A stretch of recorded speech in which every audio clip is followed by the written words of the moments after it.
Saint Elian. January 13th. A noble British missionary returns from Rome to establish churches and spread the Christian faith in Cornwall and Wales. Saint Elian, also known as Elian or Alan, was a holy man of British descent who lived in the 6th century. He undertook the sacred work of a missionary, bringing the light of Christ to the regions of Cornwall and Wales. Though the details of his life are sparse, preserved primarily through local traditions and historical records of the Western Church, his veneration as a pre-schism saint affirms his place within the communion of the Orthodox Church. His feast is observed on January 13th, honoring his memory and his labors for the gospel. From his birth, Elian was distinguished by noble lineage. Tradition states that he was a grandson of Sistenin, a king who ruled over Dumnonia, a kingdom encompassing what is now modern Cornwall. This heritage placed him within a position of temporal influence, yet his calling led him to seek a different kind of kingdom, one not of this world. His choice to dedicate his life to Christian service demonstrates a spiritual discernment that transcended worldly aspirations, directing his heart towards the eternal. In his youth, Saint Elian embarked upon a significant journey, traveling from Britain to Rome. This pilgrimage was not merely a physical passage, but a spiritual one, connecting him with the ancient apostolic see and the broader Christian world. Following his time in Rome, he was sent back to Britain by the Pope, entrusted with the sacred mission of evangelism. This commission underscores the unity of the early church, where the proclamation of the gospel was a shared endeavor, binding distant lands through common faith and purpose. Returning to his native land, Saint Elian carried with him the authority of the church and the zeal of a true apostle, prepared to sow the seeds of faith among his people. His missionary work first took root in Cornwall.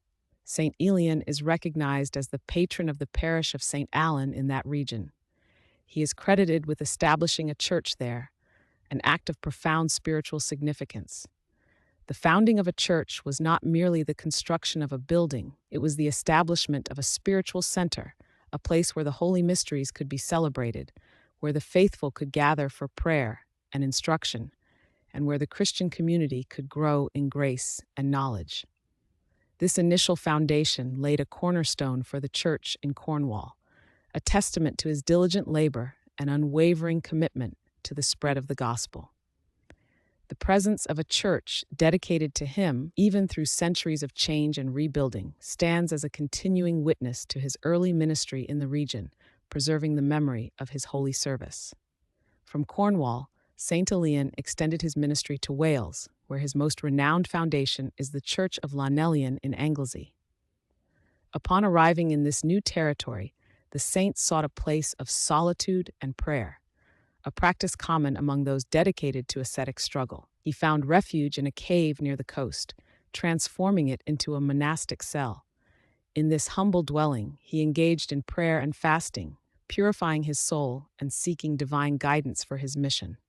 This period of ascetic withdrawal was not an escape from the world, but a preparation for more effective service within it, strengthening his spiritual resolve and deepening his communion with God.